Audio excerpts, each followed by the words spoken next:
Perkenalkan, nama saya Paulus Karolus dari kelas 2A. Di sini saya akan menjelaskan tentang export Figma menggunakan framework dan library JS dan Git.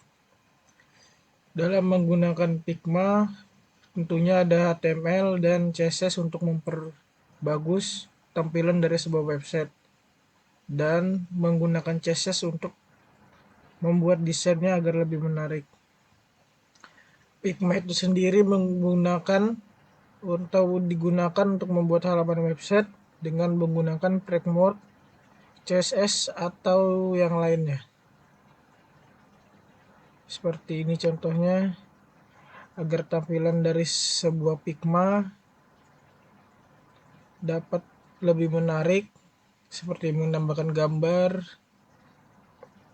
warna, dan bentuk atau variasi dari sebuah website dapat menarik. Lalu library JavaScript dan Git. Git adalah version control system yang digunakan para developer untuk mengembangkan software secara bersama-sama. Fungsi utamanya yaitu mengatur versi dari source code program dengan memberikan tanda baris dan kode mana yang akan ditambah atau diganti. Perintah-perintah dasar adalah git config, digunakan untuk mengatur konfigurasi tertentu sesuai dengan keinginan pengguna, seperti email, algoritma untuk div, username, format file, dan lain sebagainya. Lalu ada git init. Perintah ini digunakan untuk membuat repositori baru. Repositori merupakan istilah yang digunakan untuk direktori proyek yang akan menggunakan Git. Dan ada git add. Perintah git add bisa digunakan untuk menambahkan file ke dalam repositori. 3 kondisi dalam menambahkan file ke dalam repositori adalah modif, staged, committed.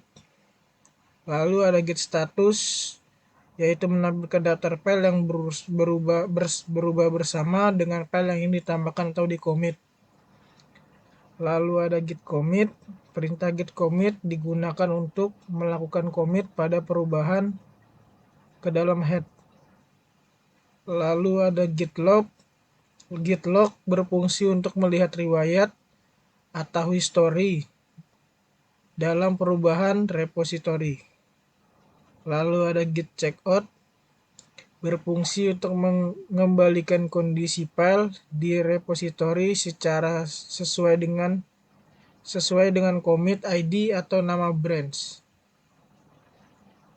Lalu ada git reset, membatalkan commit dan menghapus perubahan yang belum terkirim ke staging area atau index. Lalu ada git report, mengembalikan kondisi berkas yang ada di masa lalu. Selanjutnya akan digabungkan dengan commit terakhir di masa sekarang.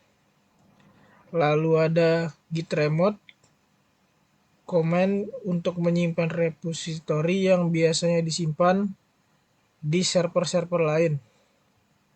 Lalu ada git clone, perintah dasar untuk membuat salinan dari repositori remote ke repositori lokal. Ada git push yang digunakan untuk mentransfer perubahan yang ada sebuah file ke dalam repositori remote setelah melakukan perubahan itu. Lalu ada git pull, berfungsi untuk menarik dan mengambil source code dari repositori remote ke repositori lokal. Git branch berfungsi untuk membuat cabang dari repositori agar tidak bentrok atau bertabrakan. Ini adalah contoh dari git branch. Dan perintah-perintah untuk menggunakan git branch adalah ini untuk memindah branch, dan git checkout master dan git merge name branch untuk menggabungkan dari git branch itu sendiri. Sekian dari saya, kurang lebihnya mohon maaf. Assalamualaikum.